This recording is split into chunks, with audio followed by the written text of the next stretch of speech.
22వ వచనాన్ని బేస్ చేసుకొని దేవుని వాక్యాన్ని నేర్చుకోబోతున్నాం. దేవునికి స్తోత్రం. ఈరోజు ధ్యాన అంశం ఏమిటి అని అంటే గొల్గొతా మరియు మోరియా. గొల్గొతా మరియు మోరియా, ఈ రెంటిని మనం కంపారిజన్ చేసుకుంటూ గొల్గొతా శిఖరం లేదా గొల్గొతా పర్వతం, గొల్గొతా కొండ, అలాగే మోరియా కొండ, మోరియా పర్వతం, ఈ రెంటిని మనము కంపారిజన్ చేసుకుంటూ దేవుని వాక్యాన్ని నేర్చుకోబోతున్నాం. ప్రియులరా, మొట్టమొదటిగా మనము గమనించవలసినటువంటి విషయం ఏంటనంటే ఈ మోరియా పర్వతం ఉన్న ప్రాంతము కానీ లేదా ఈ గొల్గొతా ఉన్న ప్రాంతము కానీ ఏమని పిలువబడుతుందనంటే యెరూషలేము పట్టణములో ఒక భాగంగా పిలువబడుతుంటుంది. మోరియా పర్వతం అయితే యెరూషలేము పట్టణములోనే అత్యంత ఉన్నతమైన స్థలముగా మనము చూస్తూ ఉంటాం. పరిశుద్ధ గ్రంథ చరిత్రలో యెరూషలేము పట్టణానికి చాలా ప్రాధాన్యత ఉన్నది. యెరూషలేము పట్టణము పరిశుద్ధ గ్రంథానికి కేంద్రముగా కనబడుతూ ఉంటుంది. రాబో దినాలలో, అంత్య దినాలలో, క్రీస్తు రాకడ సమయంలో మరొక విషయం కూడా జరగబోతోంది. 87వ కీర్తనలో మనకు అదే అర్థమవుతూ ఉంటుంది. 87వ కీర్తన ఉత్తర ప్రచుత్రాల్లో మనము గమనించినప్పుడు ఆ కీర్తన కూడా మనకేం నేర్పించబడుతుందని అంటే అన్ని రాజ్యాలకు కూడా కేంద్ర బిందువుగా, మూలమైనటువంటి స్థానముగా యెరూషలేము పట్టణము, యెరూషలేము దేవాలయము, యెరూషలేము సామ్రాజ్యం అనగా ఇశ్రాయేలు రాజ్యము ఉండబోతుంది రాబో కాలములో. సో అటువంటి పట్టణము కొరకు కీర్తనల గ్రంథములో ఆయా సందర్భములో భక్తుల ద్వారా దేవుడు తెలియచేసిన మాట ఏమిటనంటే యెరూషలేము పట్టణము దేవుని చేత ప్రేమించబడుతున్న పట్టణం. యెరూషలేము పట్టణము దేవుడు కోరుకున్న పట్టణం. యెరూషలేము పట్టణం కొరకు ఆయన అంటాడు, ఇది నేను కోరిన స్థానము, ఇది నాకు విశ్రమ స్థానము, ఇక్కడ నేను ఉండాలి అని నిర్ణయించుకున్నానంటాడు. దేవుడు ఎంత గొప్ప ఆధిక్యతనిచ్చాడో. ఒక విషయాన్ని మనం అర్థం చేసుకుంటే ఒక వస్తువుకి, ఒక వస్త్రానికి, ఒక ప్రాంతానికి, ఒక ఇంటికి, దేనికైనా ఆ ప్రాంతము, ఆ పరిస్థితులలో ధరించిన వ్యక్తి, ఉన్న వ్యక్తి, వారి స్థితిగతులను బట్టి దానికి విలువ చేకూరుతూ ఉంటుంది కదండి. ఇప్పుడు లెనిన్ జెంట్స్కి హయ్యెస్ట్ క్వాలిటీ, మంచి ఖరీదైనటువంటి వస్త్రం ఏదంటే లెనిన్. ఇప్పుడు లెనిన్ వస్త్రం, లెనిన్ షర్ట్ ఒక పేదోడు, ఒక ధనవంతుడు, ఇద్దరు ఒకే షాపు, ఒకే కలర్ కొన్నారు. ఇద్దరికి ఒకటే కాస్ట్ పడింది. కానీ పేదోడు వేసిన దాన్ని ఖరీదైన వస్త్రం కింద ఎంచం. పాపం ఆయన సేమ్ కాస్టే పెట్టాడు దేవుని సన్నిధిలో లేదా ఏదైనా ఫంక్షన్లో కొంచెం క్వాలిటీగా, కాస్ట్లీగా, రిచ్గా కనబడాలని. కానీ అతని ఫైనాన్షియల్ బ్యాక్గ్రౌండ్ పెట్టిన పెట్టుబడిని కూడా గుర్తించేలాగా లేదు. సరే, ఇప్పుడు ఇద్దరు కూడా 250 రూపాయల షర్ట్ కొన్నారు, ఇద్దరూ వేశారు. ఇప్పుడు పేదోడు 250 అని గర్వంగా చెప్పగలుగుతాడు, కానీ ధనవంతుడు చెప్పడు. కానీ చెప్పకుండానే దీనిలాగే ఉన్న ఏదో షోరూంలో కొని ఉంటారు, మన ఇమాజినేషన్ కదా. దీనిలాగే ఉన్న ఇది మనం ఎంత అజ్ఞానంతో ఉంటామంటే కొన్నిసార్లు వేసుకున్న వ్యక్తిని బట్టి కూడా వస్త్రానికి విలువ కట్టేస్తూ ఉంటాం. ఒకే షాపు, ఒకే కలరు, ఒకే బ్రాండ్, ఒకే కాస్ట్. సో నేను ఇప్పుడు ఎందుకు ఈ మాట చెబుతున్నానంటే భూమి మీద ఆయా రాజ్యాలు, ఆయా రాజులు ఎంతోమంది వచ్చారు, వెళ్ళిపోతూ ఉన్నారు. కొన్ని రాజవంశాలు, వారి పేర్లు భూలోకములో, కాలగర్భములో కనుమరుగైపోతున్నాయి. మరి ముఖ్యంగా మన భారతదేశంలో అది ఈ మధ్యకాలంలో మరీ ఎక్కువైపోతూ ఉంది. కొన్ని పేర్లు పూర్తిగా చరిత్ర పుటల్లో నుంచి తుడిచిపెట్టేయాలనే సాహసము, కంకణము కట్టుకొని చాలామంది ప్రయత్నాలు చేస్తూ ఉన్నారు. ఏదేమైనది మన ఉద్దేశం, మన తలంపు కాదు. కానీ ఎన్ని తరాలు, ఎన్ని రాజ్యాలు గతించినా ఒక రాజ్యము కొరకు మనుషులందరూ అలాగే అనుకున్నారు ఒకప్పుడు, పూర్తిగా ఉండకుండా చేయాలని. అఫ్కోర్స్ దానికి ఆ రాజ్యము కూడా మూల్యము చెల్లించాల్సిన స్థితిలో దేవుని పట్ల అవిధేయతతో ప్రవర్తించింది. వారెవరూ కాదు, యెరూషలేము, ఇశ్రాయేలు జనాంగం. కానీ మరలా దేవుని తట్టు వారు తిరిగిన తర్వాత, మరలా దేవుడు వారిని కోరుకునే స్థాయికి వెళ్ళిన తర్వాత స్వయంగా ప్రభువే ఆ ప్రాంతములో జన్మించారు, ఆ పట్టణములోనే ఆయన సంచరించారు, ఆ పట్టణములోనే ఆయన అన్యాయపు తీర్పుకు గురయ్యారు, ఆ పట్టణములోనే ఆయన సిలువ మోసుకుంటూ వెళ్ళారు, ఆ దేశములోనే ఆయన సిలువ వేయబడ్డారు. చూడండి, వ్యక్తిని బట్టి వస్తువుకి ఊరికి విలువ వచ్చినప్పుడు సర్వశక్తి కలిగిన దేవుడు యెరూషలేమును కోరుకున్నాడు. సర్వశక్తి కలిగిన దేవుడు సియోను అని పిలిచాడు. సర్వశక్తి కలిగిన దేవుడు అక్కడ నేను ఉంటాను అని అన్నాడు. అందుకే ప్రపంచంలో ఏ నగరానికి లేనంత ప్రత్యేకత యెరూషలేము పట్టణానికి ఉండడానికి గల కారణం ఏంటనంటే అది దేవుడు కోరుకున్న పట్టణం. ప్రత్యేకంగా దేవుని మందిరం కొరకైతే ప్రభువు ఏమన్నాడు? ఈ స్థలమందు చేయబడు ప్రార్థన మీద నా కనుదృష్టి నిలుచును, నా చెవులు దానిని. తెలుసా ఆ వచనం? తెలుసా? ఒకసారి తీయండి. 2వ దినవృత్తాంతాలు. మనం ఇంక ఇంట్రడక్షన్లోనే ఉన్నాం, కంగారు పడద్దే. 2వ దినవృత్తాంతాల గ్రంథంలో 7వ అధ్యాయంలో 15వ వచనంలో ప్రభువు ఇస్తున్న మాట. దేని కొరకనంటే యెరూషలేము దేవాలయము కొరకు చెబుతున్నారు. 15వ వచనం, ఈ స్థలమందు చేయబడు ప్రార్థన మీద నా కనుదృష్టి నిలుచును, నా చెవులు దానిని ఆలకించును.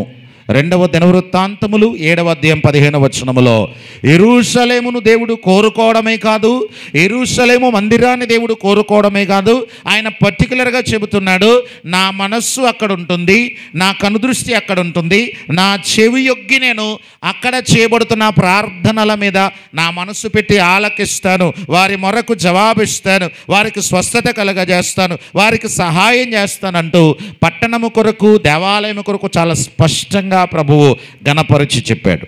ఇప్పుడు నేను ఎందుకు ఈ మాటలు చెబుతున్నానంటే, యెరూషలేము పట్టణం ఇప్పుడే కాదు, రాబోవు చరిత్ర యుగాంతానికి ఒక మూల కేంద్రముగా మారబోతుందని పరిశుద్ధ వేద గ్రంథము, ప్రవచనాలు, ప్రవక్తల వచనాలు ఘోషిస్తూ ఉన్నాయి. దేవునికి స్తోత్రం. ప్రియమైన వారులారా, అలాంటి పట్టణంలో మనము ప్రాముఖ్యంగా యెరూషలేము అనగానే పట్టణం గుర్తుకు రాదు మనకి. యాక్చువల్గా ఏం గుర్తుకొస్తుంది? దేవాలయం గుర్తుకొస్తుంది. సొలొమోను గారు కట్టించిన దేవాలయం. సో యెరూషలేము దేవాలయం ఎక్కడ కట్టబడింది? యెరూషలేములు అనొద్దు, యెరూషలేములోనే దేవాలయము ఎక్కడ కట్టబడింది తెలుసా? దానికి ఒక స్థల పురాణం ఉంది. దేవాలయము విషయంలో దేవాలయాలకి స్థల పురాణం అనేది ఉంటుంది. ముఖ్యంగా హైందవ బ్యాక్గ్రౌండ్ ఉంటే వాళ్ళకి ఎక్కువ శాతం ఈ మాట అర్థమవుతుంది. స్థల పురాణం అంటే అక్కడ దేవాలయము రావడానికి గల కారణం, అక్కడ దేవుడు ఏం కోరుకున్నాడు, ఆ ప్రాంత విషయంలో గతములో చరిత్రలో ఏమైనా జరిగిందా. యెరూషలేము దేవాలయానికి స్థల పురాణం ఉంది. ఏంటి అనంటే, మొట్టమొదటిగా ఆదికాండం 22. ఏంటి ఆదికాండం? కొన్ని అధ్యాయాలు, కొన్ని వచనాలు నంబరింగ్ చెప్తేనే ఐడియా రావాల. ఆదికాండం 22 అంటే ఏంటి చెప్పండి? మొట్టమొదటిగా అబ్రాహాము పరిశోధించబడిన తర్వాత ఇస్సాకును దేవుడు బలి కోరుకున్న అధ్యాయం. సో ఎక్కడ బలి ఇవ్వమన్నాడు ప్రభు? మోరియా పర్వతములో ఒకదాని మీద బలి ఇవ్వమని చెప్పారు. సరే, ఇస్సాకు ఏ పర్వతము మీద అయితే బలి ఇవ్వబడ్డారో ఆ పర్వతము మీదనే యెరూషలేము దేవాలయం కట్టబడిందన్న సంగతి ఎంతమందికి తెలుసు? ఒకసారి మనకి రెఫరెన్స్ కావాలి, రుజువు లేకుండా అట అంటే కుదరదు. కనుక చూడండి ఒకసారి 2వ దినవృత్తాంతముల గ్రంథము 3వ అధ్యాయం 1వ వచనంలో ఈ విషయాన్ని క్లియర్గా జ్ఞాని అయిన సొలొమోను గారు తెలియజేస్తూ ఉన్నారు. 2వ దినవృత్తాంతములు 3వ అధ్యాయము 1వ వచనం. తర్వాత సొలొమోను యెరూషలేములో తన తండ్రి అయిన దావీదునకు యెహోవా ప్రత్యక్షమైనప్పుడు మోరియా పర్వతమందు దావీదు సిద్ధపరచిన స్థలమున ఎబూసీయుడైన ఒర్నాను కళ్ళమందు దావీదు ఏర్పరచిన స్థలమున యెహోవాకు ఒక మందిరమును కట్టనారంభించెను. దేవునికి స్తోత్రం. మొట్టమొదటి స్థల పురాణమేమో ఇస్సాకును బలి కోరుకున్న స్థలం, బలి ఇచ్చిన స్థలం. 2వ స్థల పురాణం ఏంటో తెలుసా? ఇది కాదు, మందిరం దగ్గరికి వచ్చేది అప్పుడే. 2వది ఉంది చరిత్రలో. దావీదు దేశ ప్రజలను కౌంట్ చేయాలని సాతాను చేత ప్రేరేపించబడి కోరుండి శోధనలో పడిపోయాడు. ఆ సందర్భములో ప్రభువు 3 ఆప్షన్స్ పెడితే 3 సంవత్సరాల కరువు, 3 నెలల యుద్ధము, 3 రోజుల తెగులు అని అన్నాడు. మనుషుల్లో పడే కంటే దేవుని చేతిలోనే ఆయన శిక్షిస్తే, ఆయనే పనిష్మెంట్ ఇస్తే, పనిష్మెంట్కి అడ్డుగా వెళ్ళిపోయి మరలా కనుకరించు ప్రభువా అని శరణు వేడొచ్చని దావీదు దేవుని మనసు ఎరిగిన వాడు గనుక, అయ్యా నేను పాపము చేస్తే 1000 మంది చనిపోవడం అన్యాయం అని చెప్పి దేవుని కనికరం కోసం ఖడ్గము తూసి ఇశ్రాయేలును హతమార్చడానికి బయలుదేరి వెళ్ళిపోతున్న దేవదూతకి ఎదురొడ్డి నిలిచి, ఆ దేవదూత ఆ సమయంలో దావీదు దేవదూతకి ఎదురు నిలిచే స్థలము ఏది అని అంటే ఒర్నాను అనబడిన వ్యక్తి యొక్క పొలము. అది ఎక్కడ ఉందనంటే కొండ మీద ఉంది.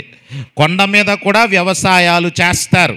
చాలామందికి, అంటే ఇప్పుడు పిల్లలకి చాలామందికి తెలియదు కానీ, మేము పరిచర్య చేసిన ప్రదేశాలు ఒరిస్సా బోర్డర్స్లో కాబట్టి అక్కడ మేము చూస్తున్నప్పుడు కొండల మీద చాలా అందంగా వరి పండిస్తారు, గోధుమలు పండిస్తారు, రాగులు పండిస్తారు, తోటలు ఉంటాయి.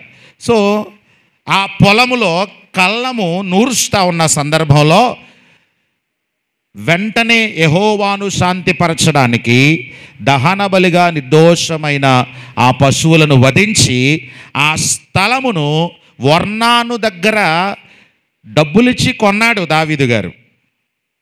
డబ్బులిచ్చి కొని ఆ దేవాలయ నిర్మాణము కోసము ఇక అదే స్థలాన్ని ఫిక్స్ చేసి, దేవుడు కనికరించిన స్థలము ఇదే ప్రాంతములో మన పితరుడైన ఇస్సాకు అర్పించబడిన స్థలము గనుక దేవుని కనికరం ఈ స్థలములో ఉంది గనుక ఇక్కడే దేవాలయము కట్టాలని సొలొమోనుకు ఆజ్ఞాపించాడు.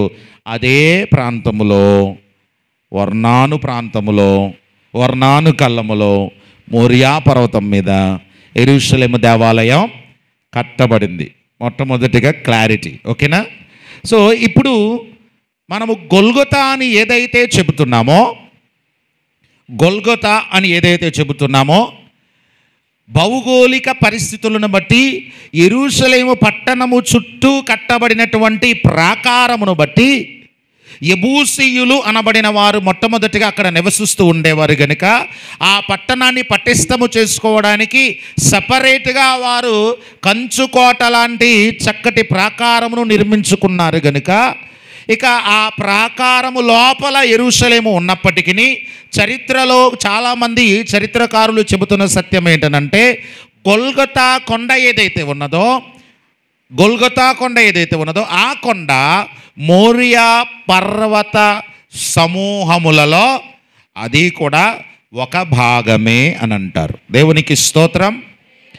మోరియా పర్వత సమూహములో గొల్గొతా కొండ కూడా ఒక భాగమే. మోరియా పర్వతము మీదనే, అనగా గొల్గొతా కొండ మీదనే యేసుక్రీస్తు ప్రభువారు సిలువ వేయబడ్డారు అనేది చరిత్రకారులు కొందరి యొక్క అభిప్రాయం. సరే, ఏది ఏమైనా ఈరోజు మన ధ్యాన అంశం ఏంటంటే గొల్గొతాను మోరియాను రెండిటిని ఒకసారి మనం పోల్చుకుంటూ, రెంటి స్థానములో 2 కొండల మీద జరిగినటువంటి యజ్ఞం, దాని మూలంగా వచ్చినటువంటి ఆశీర్వాదం, దేవుని కృప మనము అర్థం చేసుకోవలసిన వారమైనాం. యేసుక్రీస్తు ప్రభువారు ఆయన శరీరధారిగా ఈ లోకములో సువార్త ప్రకటిస్తున్న సందర్భంలో యోహాను సువార్త, ఒకసారి ఈ అధ్యాయం తీయండి. యోహాను సువార్త 8వ అధ్యాయంలో పరిసయ్యులతో, శాస్త్రులతో, సద్దూకైలతో వీరందరితో కూడా వాగ్వాదం వచ్చినప్పుడు దేవుడు యేసుప్రభువారు స్వయంగా ఆయన అన్నాడు, మీరు అబ్రాహాము సంతానమని చెప్పుకుంటూ మీరు చాలా గర్విస్తున్నారు, కానీ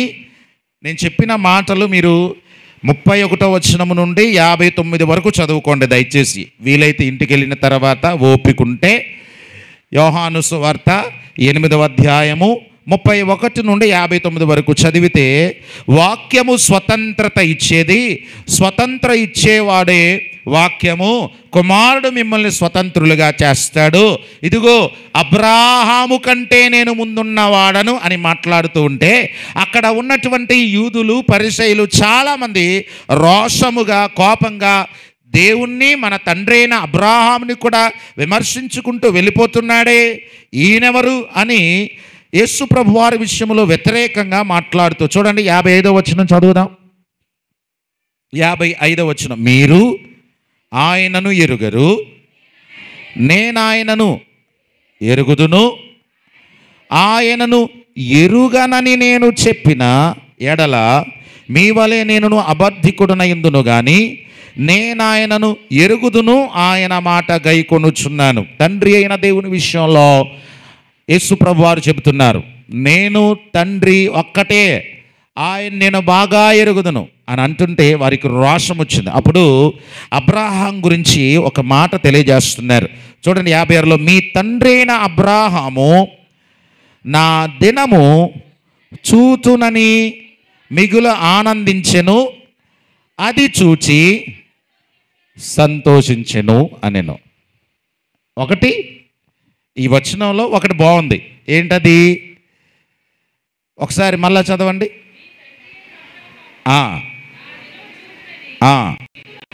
చూతునని మిగులు ఆనందించెను. గుడ్, ఇది చాలా బాగుంది.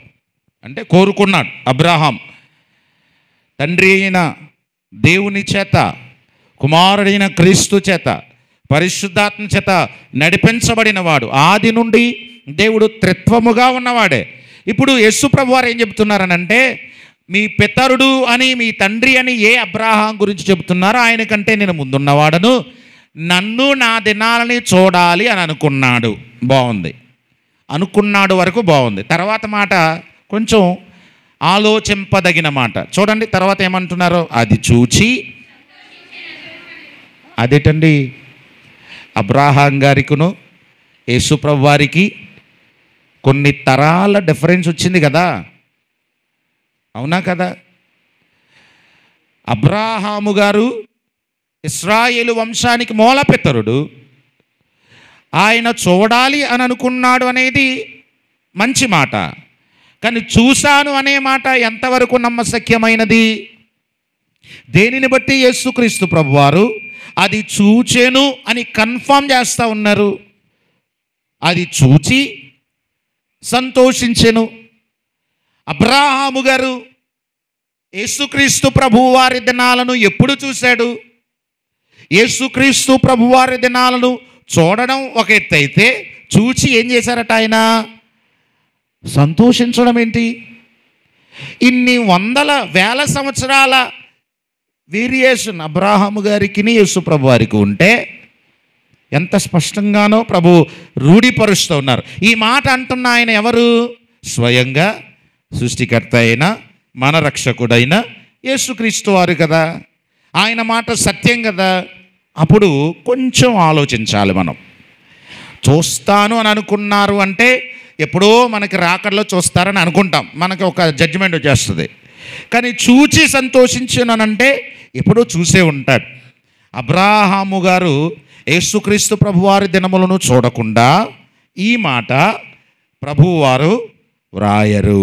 ఏం చూశారు, ఎప్పుడు చూశారని అంటే, అప్పుడు మనం ఎక్కడికి వెళ్ళాలనంటే మోరియా పర్వతం దగ్గరికి వెళ్ళాలి. మోరియా పర్వతం దగ్గరికి వెళ్తేనే కానీ అబ్రాహాము చూచిన యేసుక్రీస్తు ప్రభువారు మనకి కనబడరు. అబ్రాహాము గారి దినములలో ప్రభువుని చూచిన ఆ సందర్భం మనకి అర్థం కాదు. క్రీస్తునందు ప్రియమైన వారలారా, దేవుని వాక్యాన్ని మనము జ్ఞాపకం చేసుకున్నప్పుడు ప్రభువు చెబుతున్నటువంటి మాట, మీ తండ్రి అయిన అబ్రాహాము నా దినమును చూచి సంతోషించును. ఈ మాట అంటున్నప్పుడు చూడండి 57 నుండి, అందుకు యూదులు, నీవింకను 50 సంవత్సరములైనను లేవే, నీవు అబ్రాహామును చూచితివా అని ఆయనతో చెప్పగా మనం ఆలోచిస్తున్నట్టే.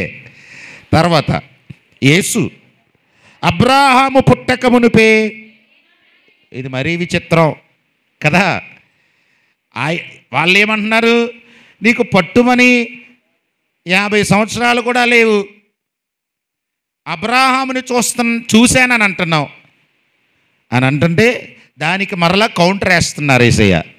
అబ్రాహాము నన్ను చూడడం కాదు, నేను అబ్రాహాము కంటే ముందున్నాను. కోపం వచ్చింది. చూడండి వాళ్ళు ఏం చేస్తున్నారు.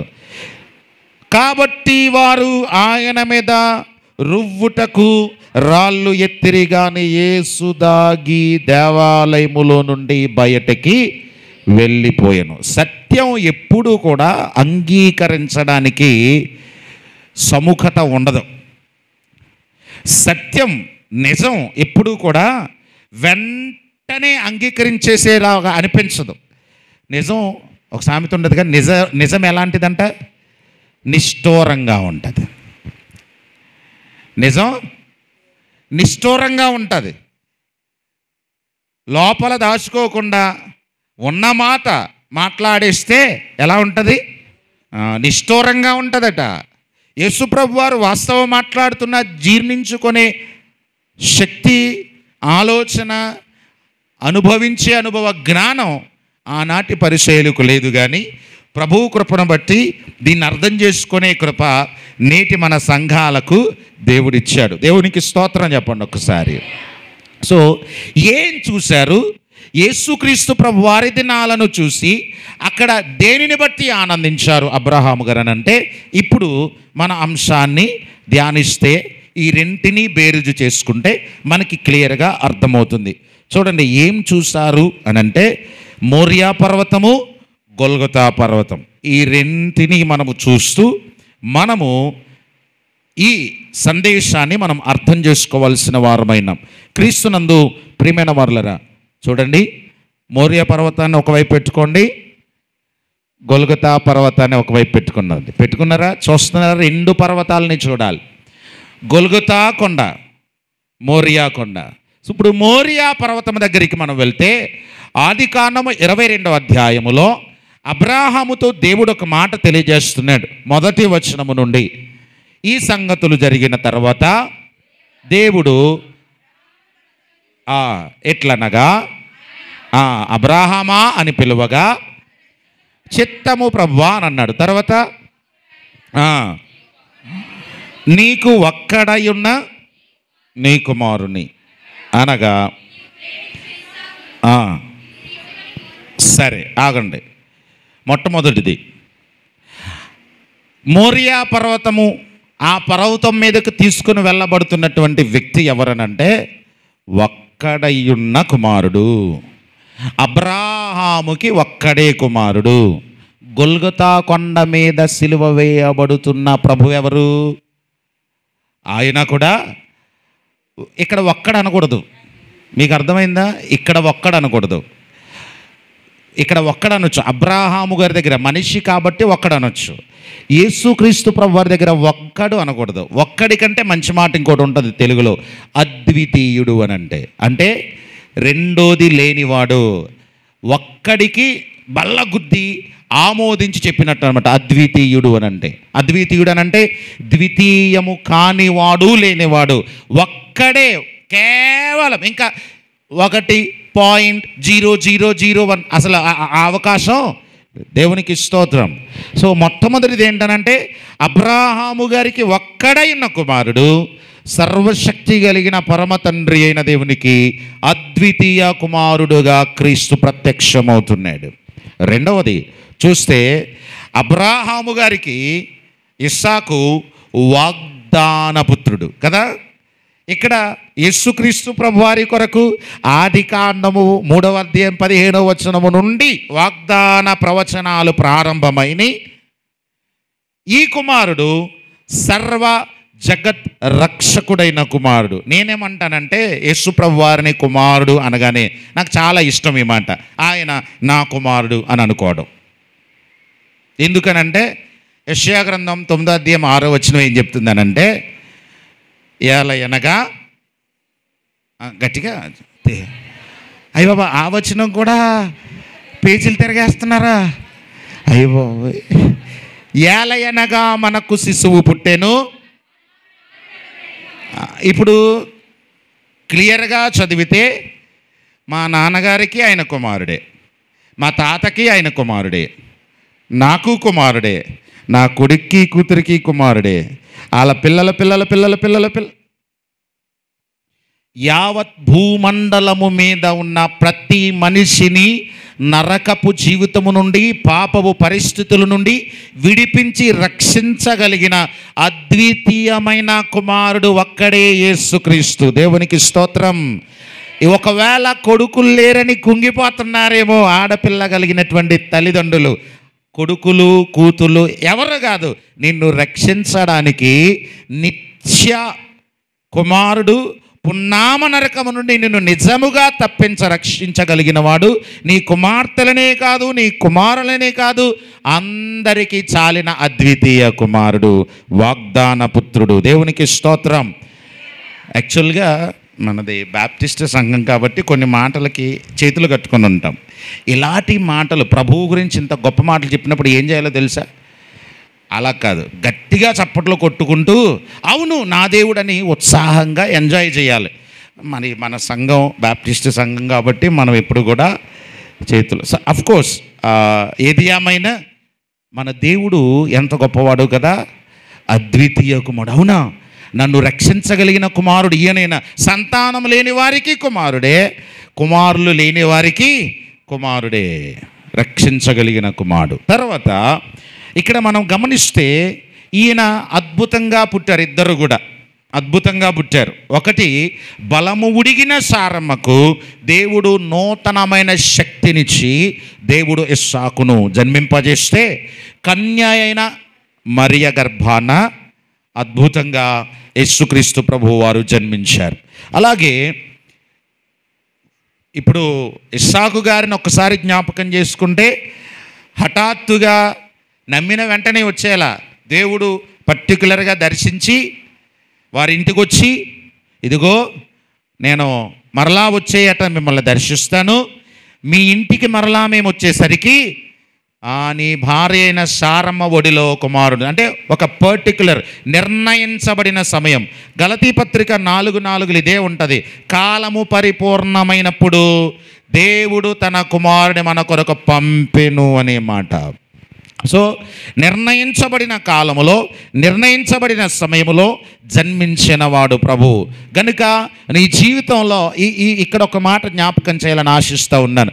నీ జీవితంలో ఇంకా ఏదో మేలు జరగలేదని, ఉద్యోగం విషయంలోనో, వ్యాపార విషయంలో, గర్భఫల విషయంలోనో, లేదా ఆర్థిక అభివృద్ధి విషయంలో, మరేదైనా భౌతికమైన అవసరత విషయంలో, లేదా ఆత్మీయంగా నీవు కోరుకుంటున్న ఉన్నతమైన కృప అవసరతల కొరకు నీవు ప్రార్థిస్తూ ఉన్నావు. ఎంత ప్రార్థించినా ప్రతిఫలము రాలేని స్థితిలో నిరాశకు వెళ్ళిపోతూ ఉంటే ఈరోజు మరలా జ్ఞాపకం చేస్తున్న మాట ఏంటనంటే, కృంగిపోకు.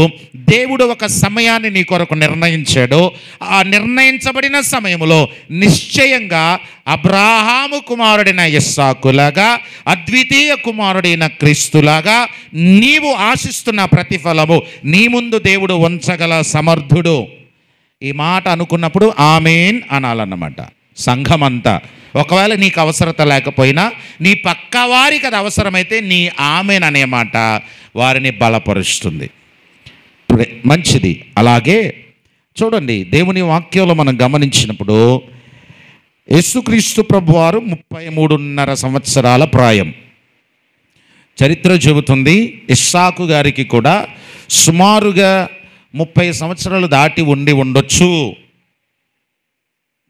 దహన బలికి ఇస్సాకును తీసుకుని వెళ్తున్నప్పుడు ఆయన చిన్నవాడేమీ కాదు, టీనేజర్ కూడా కాదు. ఎందుకనంటే కట్టెల మోపు కొండ దిగువన పైకెత్తారు కదండి. ఎంత టీనేజ్లో ఉన్నవాడైనా కట్టెల మోపు కొండ పైకెక్కే వరకు ఎవరి నెత్తి మీద ఉంది? ఇస్సాకు మీద ఉందంటే మోయగలిగే బలం ఉండాలి కదా. మంచి యవ్వన ప్రాయంలో ఉన్నారు యేసు ప్రభువారు, ఇస్సాకు గారు. మంచిది. అలాగే ఇప్పుడు ఒక మాట చెప్పాను, ఇస్సాకు ఏం మోశారు? కట్టెలు మోశారు. యేసు ప్రభువారు ఏం మోశారు? కట్టెల సాదృశ్యంగా ఉన్న సిలువ, మన పాప భారమును మోసారు. రెండు కొండల్ని చూస్తున్నారు కదా. నేను చెప్తుంది ఏమైనా డిఫరెన్స్ అయితే నాకు చెప్పండి, మనం నేర్చుకున్నాం. దేవునికి స్తోత్రం. ప్రియమైన వర్లరా, ఇక్కడ మనము గమనించవలసిన విషయం ఏంటనంటే, ఏ కట్టెలనైతే ఇస్సాకు పట్టుకుని వెళ్ళాడో అదే కట్టెల మీద కట్టబడిన వాడై పడుకోబెట్టబడ్డాడు. ఇస్సాకు ఏ కట్టెలను మోత మూసుకొని వెళ్ళాడో అదే కట్టెలను పేర్చేసి ఆ కట్టెల మీద తాళ్లతో కళ్ళకి గంతలు కట్టేశాడు, కాళ్ళు చేతులు అబ్రహాం గారు కట్టేసి ఇస్సాకును ఆ దహన బలిపీఠం మీద ఉంచేశాడు. యేసుక్రీస్తు ప్రభువారు కూడా సిలువను ఆయన మోసుకుంటూ వెళ్ళారు. ఏ సిలువనైతే ఆయన మోసుకుంటూ వెళ్ళారో ఆ సిలువ మీదనే యేసు ప్రభువారిని ఏం చేశారు? మేకులతో బంధించారు. సో ఈ అద్భుతమైనటువంటి అనుభవాలను మనము జ్ఞాపకం చేసుకుంటున్నప్పుడు మనకి మరొక అద్భుతమైన సత్యం కనబడతా ఉంది. ఇద్దరు కూడా, ఇస్సాకు ఒక మాట అన్నారు, తండ్రి నిప్పును కట్టెలను ఉన్నవి కానీ దహన బలికి గొర్రెపిల్ల ఏది అని తండ్రిని ప్రశ్నించారు. యేసుక్రీస్తు ప్రభువారు కూడా ఆయన తండ్రి అయిన దేవుణ్ణి ప్రశ్నించారు సిలువ మీద. ప్రశ్నించారా లేదా? ఏంటి చెప్పండి ఒకసారి. నాలుగవ మాట, నా దేవా నన్నెందుకు చెయ్యి విడిచావు? సో అబ్రాహాము గారు ఆయన దినాలలో చూసిన యేసుక్రీస్తు ప్రభు వారి సందర్భం ఏంటనంటే మోరియా పర్వతము మీద ఉన్నటువంటి సందర్భం. అలాగే ప్రియమైన వారులరా, ఇక్కడ మనం జ్ఞాపకం చేసుకుంటే అబ్రాహాము గారు తన స్వహస్తాలతోనే ఇస్సాకును బలి ఇవ్వడానికి కట్టె ఎత్తారు. వాక్యం చెబుతుంది, హెబ్రీ పత్రిక 11వ అధ్యాయము 17వ వచనం, ఆత్మీయంగా ఇస్సాకు బలి అర్పించబడ్డాడు అని. ఆధ్యాత్మికంగా, భౌతికంగా అయితే కాదు కానీ ఆధ్యాత్మిక దృక్పథములో విశ్వాసమును బట్టి ఇస్సాకు బలిగా అర్పించబడ్డారు అని ఉంది. ఓకే, ఇక్కడ యేసుక్రీస్తు ప్రభువారి దగ్గరకు వచ్చేసరికి యేసు ప్రభువారు కూడా ఆయన కల్వరి సిలువలో ఆయన బంధించబడడం, ఆ శిక్ష విధించబడడం, ఆ భయంకరమైన శ్రమ అంతా అనుభవించడానికి మూల కారణం ఏమిటి? తండ్రి అయిన దేవుడు అన్నాడు, యేసుప్రభు వారు గెత్సెమనే తోటలో ప్రార్థిస్తా, తండ్రి నీ చిత్తమైతే ఈ గిన్నె నా యొద్ద నుండి తీసివేయి, అయినను నీ చిత్తమే సిద్ధించుగాక అనగానే, అవును నా కుమారుడా, ఇదే నా చిత్తం అని చెప్పి దేవదూత వచ్చాడు, బలపరిచాడు, వెళ్ళిపోయాడు. అంతే. ఇంకా ఆ రాత్రి నుండి దేవుని తీక్షణమైన కోపం, సర్వమానవాళి పాపము, అవిధేయత, దుర్మార్గత, కఠినత్వము, అతిక్రమములను బట్టి సృష్ట్యాది నుండి సృష్ట్యాంతము వరకు సర్వ మానవాళి చేయబోచున్న సకల పాపములకు ప్రక్షాళన గావించువానిగా అందరి పాప శాప శిక్షను కల్వరి సిలువలో గొల్గతా శిఖరముపై యెహోవా తీక్షణమైన కోపాగ్నిలో దహన బలిగా అర్పించబడ్డారు యేసుక్రీస్తు. ఇక్కడ బలి అర్పించింది తండ్రే, ఇక్కడ బలి అర్పించింది కూడా తండ్రే. ఇక్కడ తప్పించబడ్డారు ఇస్సాకు గారు, ఇక్కడ మాత్రం తప్పించబడలేదు. ఇద్దరిలో కామన్గా ఇంకొక అద్భుతమైన విషయం మనం నేర్చుకోవాల్సిన విషయం ఉంది. ఏంటో తెలుసా? ఇద్దరు కూడా తండ్రికి విధేయులు. ఇద్దరు కూడా తండ్రికి విధేయులు.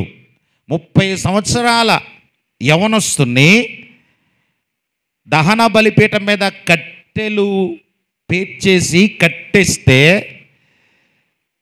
ఈ రోజుల్లో 10 సంవత్సరాల కూతురుని కానీ కొడుకుని కానీ కొడుతుంటే, కొడతామంటే చెత్త కొట్టడం ఏం కాదు, కానీ ఒక మాట అంటున్నా, ఏ నన్ను ఎందుకు అలాగంటావు, చేస్తానులే, చూస్తానులే, తింటానులే,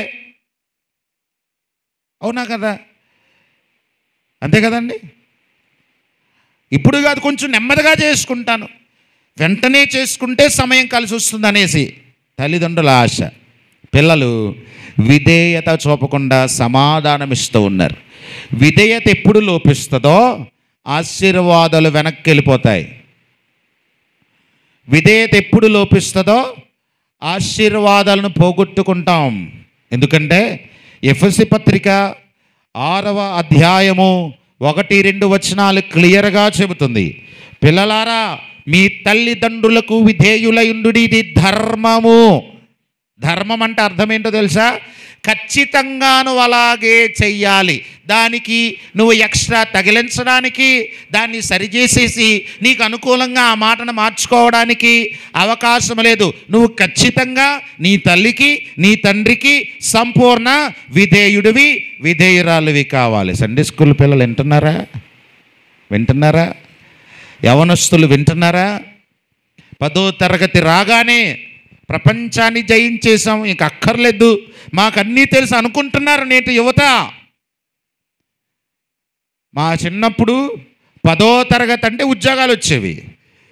ఇప్పుడు పీజీ చేసినా కూడా లోకంలో కొంతమంది పెద్దోళ్ళు అంటారు 4కి కూడా, అంటే ఆ పీజీ కూడా హయ్యెస్ట్ మార్క్స్ ఉండాలి, ఉత్తమమైనటువంటి పర్సంటేజ్ ఉంటేనే తప్ప ఉన్నతమైన స్థాయికి నువ్వు వెళ్ళలేవు. అంతగా చదవాలనంటే తాగుతానులే, తర్వాత స్నానం చేస్తానులే, ఇప్పుడప్పుడే కాదులే, ఇప్పుడు సెలవు కదా, లేచిన తర్వాత లేజీగా ఉంటే ప్రతి పని అలాగా లేగైపోయి 11 గంటలకి టిఫిను, ఆ తర్వాత 2 గంటలకి భోజనం, ఈ మధ్యలో అమ్మతో ఒకసారి నాన్నతో ఒకసారి స్నాక్స్, అదే కదా. ఎందుకు అది? ఇస్సాకు యేసుక్రీస్తు ప్రభువుల వారు చెబుతున్నారు. ఇస్సాకు అంత విలువైన వానిగా బైబిల్లో ఎంచబడడానికి కారణం విధేయత. ఎంత గొప్ప విధేయుడో! ఇస్సాకుకు తల్లిదండ్రులంటే ప్రాణం, తల్లిదండ్రులంటే చాలా ఇష్టం. వాళ్ళని నొప్పించే మనస్తత్వం లేదు. పైగా శారమ్మకు ఇస్సాకుకి మధ్య చాలా అద్భుతమైనటువంటి ప్రేమ బాంధవ్యం ఉంది. ఇప్పుడు అబ్రాహాం గారేమో నువ్వు నేనే వెళ్దాం దహన బలి కోసం, నువ్వు మళ్ళా వచ్చేస్తామని అమ్మతో చెప్పు, నువ్వు కంగారు పడొద్దు, నేను ఉంటాను కదా, అమ్మను వదిలి ఉండలేవు, కానీ నాకు తెలుసు మరలా వచ్చేస్తాములే. లోపల కుమిలిపోతూనే దేవునికి నా కుమారుడు దహన బలిగా అంగీకరించబడుతున్నాడనంటే వీడు ఎంత మంచిగా బ్రతుకుతున్నాడు, వీడు ఎంత పరిశుద్ధంగా బ్రతుకుతున్నాడు, దేవుడు కోరుకుంటున్నాడనంటే అబ్రహాముకు తెలుసు. ఒక గొర్రె పిల్లను కానీ, ఒక మేకను కానీ, ఒక ఎద్దును కానీ నిర్దోషమైనవే దేవుడు కోరుకున్నాడు. పావురము కానీ, గొవ్వ కానీ పాపము లేనివే కోరుకున్నాడు. ఇస్సాకును దేవుడు కోరుకున్నాడనంటే అబ్రహాముకు అర్థమైపోయింది, నా కుమారుడు నాలాంటి వాడు కాడు, నా కుమారుడు నాకు మించిన ఆత్మీయ స్థితి కలిగిన వాడు, నా కుమారుడు ఏ లోపము లేని పరిశుద్ధత కలిగిన వాడు. నాకంటే బహుశా నేను అనుకుంటున్నాను, నాకంటే ముందు వరుసలో వీడు దేవుని దగ్గరికి వెళ్ళిపోతాడేమో అని కొంచెం ఆ సమయంలో బాధ. అంటే చనిపోవడం గురించి కాదు సుమా, నేను కదా ముందు వరుసలోకి వెళ్ళాలి, నాకంటే వీడు నీతిమంతుడు అయిపోయాడని కొంచెం ఆధ్యాత్మిక సంబంధమైన ఈ మాట అనకూడదు, కానీ మామూలుగా మనకు అర్థమవడం కోసం అంటున్నాను. జెలస్ అంటాం కదా, అమ్మో నాకంటే వీడు బాగా ప్రార్థన చేస్తాను, అలాంటి చిన్న ఆలోచన. అవును, అందుకే నా దేవుడు కోరుకున్నాడనే ఉత్సాహం ఒక లోపల కుమిలిపోతున్నా దేవుణ్ణి బట్టి ఘనపరుస్తూ, కుమారుని ప్రవర్తనను బట్టి అతిశయిస్తూ మోరియా కొండ మీదకి కట్టెలు మోపి తీసుకుని వెళ్తూ, కట్టెలు కొడుతూ ఆ సందర్భం అంతా జ్ఞాపకం చేసుకుంటే తండ్రి ఎంత నలిగిపోయాడో. పరమ తండ్రి అయిన దేవుడు కూడా యేసుక్రీస్తు ప్రభువారు శిలువ యజ్ఞములో ఉన్నప్పుడు తండ్రి అయిన దేవుడు ప్రభువారి చెయ్యిని విడిచిపెట్టడానికి ఆయన అంతే కుమిలిపోతూ ఉన్న మన చేతులు పట్టుకోవడానికి కుమారుణ్ణి అక్కడ విడిచిపెట్టాడు. గమనిస్తే ఇస్సాకు చేయిని అబ్రాహాం పట్టుకున్నట్టు ఇస్సాకు చేయిని నరికే ఉద్దేశంతో కత్తెత్తాడు. కత్తి దించు అని అన్నాడు. నేను ఈ దహన బలిపీఠం మీద బలి అర్పించకుండా నేను కత్తి దించను. సర్లేవయ్యా దించు, నీ సంగతి నాకు తెలుసు అని అన్నాడు దేవుడు. సరే ఏం చేయమంటావు? కళ్ళెత్తి చూడు అని అన్నాడు. చూసిన వెంటనే పొట్టేలు కొమ్ములకు పొద చిక్కుకుందంట. ముళ్ళ పొద అంటే ముళ్ళ కిరీటాన్ని, చేల్చబడిన దేహాన్ని, నిర్దోషత్వముతో ఉన్న గొర్రెపిల్లని, ఈ స్వభావాన్ని, సిలువని అబ్రాహాము గారు మోరియా పర్వతం మీద ముందే చూసేశారు. వెంటనే ఇస్సాకు, ఇంతవరకు ఇస్సాకు యేసుప్రభు వారి స్థానం, ఇప్పుడు ఎవరి స్థానమో తెలుసా? మన స్థానం అన్నమాట. గొర్రె పిల్ల ఎప్పుడైతే బలిపీఠం మీదకి వస్తుందో ఇస్సాకుకి చెయ్యిచ్చాడు, పైకి తీశాడు. ఆ బలిపీఠం మీదకి గొర్రె పిల్లను సిద్ధపరిచి కట్టేశాడు, దహన బలి ఇచ్చేశాడు. దేవునికి స్తోత్రం. అక్కడ ఇస్సాకు రక్షించబడడం మనకి సాదృశ్యం, బలి వరకునేమో ప్రభువుకి సాదృశ్యం. ఇప్పుడు తప్పించబడటం అనే సందర్భానికి వచ్చేసరికి ఎప్పుడైతే గొర్రె పిల్ల ఎంటర్ అయ్యాడో, యేసు ప్రభు వారు అక్కడ గొర్రె పిల్లగా నిలబడ్డారో, ఇప్పుడు తండ్రి కుమారుని చేపట్టుకున్నారు. అనగా నశించిపోతున్న మన చేయి పట్టుకోవడానికి, మనలను నరక కోపం నుండి బయటికి లాగడానికి కుమారుడైన క్రీస్తు చేతిని వదిలేసినట్లు దహన బలి గొర్రె పిల్లను దేవుడు అక్కడ అంగీకరించాడు. ప్రియమైన వారులారా, వాక్యం ద్వారా మనము గమనిస్తే అక్కడ దహన బలి అయింది, ఇక్కడ యేసుక్రీస్తు ప్రభు వారి శిలువ యజ్ఞమైంది. ఈ గొల్గొతా మోరియా పర్వతం మీద ప్రతిదీ కూడా ఒకే రీతిగా కనబడుతుంది. ఇంకొకటి చెప్పి దేవుని వాక్యాన్ని ముగిస్తాను. ఏమిటి అనంటే, బలి అయిపోయిన తర్వాత చూడండి, ఆదికాండం 22వ అధ్యాయంలో 19వ వచనం. తరువాత అబ్రాహాము తన పనివారి యొద్దకు తిరిగి రాగా వారు లేచి అందరూ కలిసి బెయేర్షెబాకు వెళ్ళిరి. అబ్రాహాము బెయేర్షెబాలో నివసించెను. ఇక్కడ ఒక్కటి ఆలోచించండి, అబ్రాహాము గారే కనబడుతున్నారు, ఇక్కడ ఇస్సాకు గారు కనబడరు. మరలా ఇస్సాకు ఎక్కడ కనబడతారో తెలుసా? 24వ అధ్యాయంలో కనబడతారు. 24వ అధ్యాయం దేనికి సంబంధించింది? పెళ్ళైన వారందరికీ గుర్తుండాల్సిన అధ్యాయం కదా. ప్రధానం వివాహం ఇస్సాకు గారి జీవితంలో, రెబెకమ్మ జీవితంలో, పరిశుద్ధ వివాహ వ్యవస్థలో ఈ అధ్యాయములోని వచనాలు, ఈ సందర్భము ధ్యానించకుండా, జ్ఞాపకం చేసుకోకుండా వివాహ వ్యవస్థ అనేదే, వివాహ కార్యం అనేది జరగదు కదా. సో అక్కడ దహన బలి తర్వాత నేరుగా ఏ సందర్భం కనబడుతుందనంటే వివాహం. ఇప్పుడు సంఘముగా నీకు నాకు కూడా సూచన ఏంటో తెలుసా? యేసుక్రీస్తు ప్రభువారు నీ కొరకు, నా కొరకు, మన కొరకు ఆయన వధించబడ్డారు, ఆయన మరణించారు, మరణము గెలిచి తిరిగి లేచి ఆయన ఎక్కడికి వెళ్ళిపోయాడనంటే మరలా మన దగ్గరికి ఏమి రాలా. ఎక్కడికి వెళ్ళిపోయారు? తండ్రి అయిన దేవుని దగ్గరకు ఆరోహణమైపోయాడు. అంతే, కొండ మీద నుంచి దిగి వచ్చి ఏమీ లేవు, అంతే కదండి. నేరుగా ఆరోహణమైపోయారు. ఆరోహణమై ఇప్పుడు మరలా ఒక సంగతి కొరకు రాబోతున్నారు. అదే రెబెకా వంటి వధువు సంఘమును వివాహము చేసుకోవడానికి అద్వితీయ కుమారుడైన యేసుక్రీస్తు ప్రభువుల వారు రాబోతున్నారు. రెబెకా కొరకిస్తున్న సాక్ష్యం ఏంటో తెలుసా? ఆ చిన్నది మిక్కిలి చక్కనిది, ఆమె కన్యక, ఆమె ఏ పురుషుని ఎరిగినది కాదు. అలాగే సంఘం ఎలా ఉండాలని యేసయ్య ఆశిస్తున్నాడో తెలుసా? మనము పరిమళ వాసనగా చేయబడటానికి అర్పణగా, బలిగా ఆయన వధించబడ్డారు. ఓకే, వధించబడిన మనము పరిశుద్ధత కలిగి ఉండడానికి, నిర్దోషత్వము కలిగి ఉండడానికి, నిష్కలంకముగా ఉండడానికి యేసు ప్రభువారు తన రక్తాన్ని మన కొరకు ధారపోశారు. రక్తములో కడగబడిన మనము క్రీస్తుతో ఏకమై బ్రతకాలి తప్ప లోక సంబంధమైన, నేను నిన్న రాత్రి జ్ఞాపకం చేసినట్లు, గతమును వెంటేసుకొని గతకాలపు పాప స్వభావం, పేతురు మొదటి పత్రిక 4వ అధ్యాయము 2-3 వచనాలు ఉన్న మాటను మనం చూసాం. గతకాలపు పాపాన్ని వెంటేసుకుని తిరిగితే పరిశుద్ధుడైన దేవుడు సంఘాన్ని లేదా విశ్వాసిని చూసి ఆ చిన్నది మిక్కిలి చక్కనిది, ఆమె కన్యకాని రెబెకమ్మ గురించి ఇచ్చిన సాక్ష్యం నీ గురించి నా గురించి ఇవ్వకపోవచ్చు.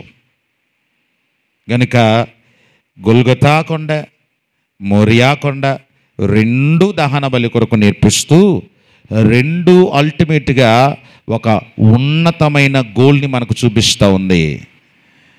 క్రీస్తుతో వధువైనటువంటి సంఘముగా ఆయనను ఎదుర్కోవడానికి నిష్కలంకముగా. ప్రకటన గ్రంథం 19వ అధ్యాయములో సంఘము అనే వధువుకి ఇవ్వబడిన వస్త్రములు ఉన్నాయి చూడండి. అయిపోయింది నా సందేశం, ఇంకా అవ్వలేదని కంగారు పడద్దు. 19వ అధ్యాయములో 9వ వచనం చూడండి. 7వ వచనం. గొర్రెపిల్ల వివాహోత్సవ సమయము వచ్చినది, ఆయన భార్య తను తాను సిద్ధపరుచుకునిన్నది. సంతోషపడి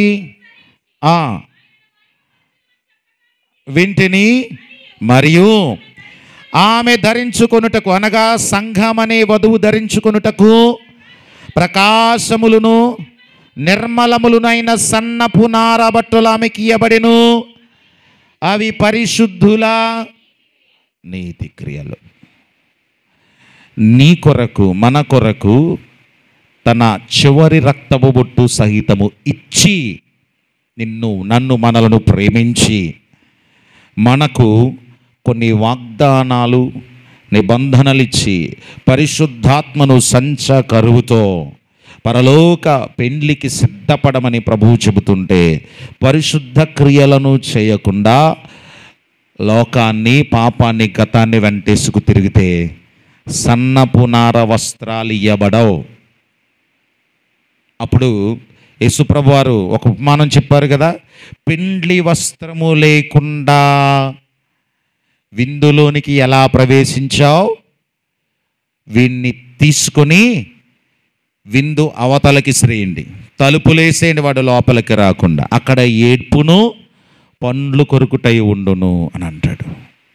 గనుక ఇంకా పాపం చేసుకుంటూ ఉండడానికి మనం ఏర్పరచబడిన వారం కాదు, రక్షించబడి క్రీస్తు కొరకు బ్రతకవలసిన వారము. గనుక దేవునికే మనము సమర్పించుకుందాం.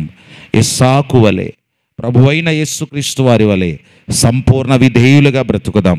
పరిశుద్ధ క్రియలను చేస్తూ పరిశుద్ధపరచబడిన వారమై అనేకులను పరిశుద్ధపరచు పరిచర్యలోనికి నడిపించబడదాం. అట్టి కృప పరిశుద్ధాత్ముడు మనకు దయచేయునుగాక. ఆమేన్. ప్రార్థన చేసుకుందాం, ప్రార్థించదాం. పరిశుద్ధుడైన తండ్రి, నీకు వందనాలు. మీ లేఖనము ద్వారా మీరు మాకు తెలియచేసిన ఉన్నతమైన పోలికతో కూడిన చక్కటి సందేశాన్ని బట్టి వందనాలు. అవును, మా కొరకు మీరు సంపూర్ణ విధేయులయ్యారు, మా కొరకు నలగగొట్టబడ్డారు, మా కొరకునైనా నిన్ను నీవు సజీవయాగముగా సమర్పించుకున్నారు. మేమును మీ కొరకు అట్టి సమర్పణ కలిగి, సంపూర్ణ విధేయత కలిగి, మీకు ఇష్టలుగా జీవించుటకు మాకు నేర్పించమని. దేవా, రాబోతున్న పరలోక గొర్రెపిల్ల వివాహ మహోత్సవములు పరిశుద్ధ నీతి క్రియలను కలిగిన సంఘముగా అయా మా సంఘమంతా మేమందరము దేవా నీ విందులో నిలిచే ఆత్మీయ కృపను మాకు దయచేయమని యేసు నామమున ప్రార్థిస్తున్నాను తండ్రి. ఆమేన్.